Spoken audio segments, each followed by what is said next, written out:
In front of me is Honor Pad 9, and today I would like to show you how you can set up screen lock.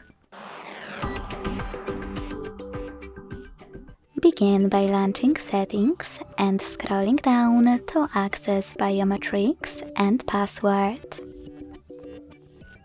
Then click on Lock Screen Password over here and tap on Change Unlock Method. Following that, click on the best one for you to apply it. 4-digit PIN, custom PIN, pattern or password. Then create it and repeat it to confirm it. Finally, you can hit Done at the bottom right corner. So now when I switch off my screen and turn it back on, I can see that pattern is required. Thanks so much for watching. If you enjoyed this video, leave a like, comment and subscribe.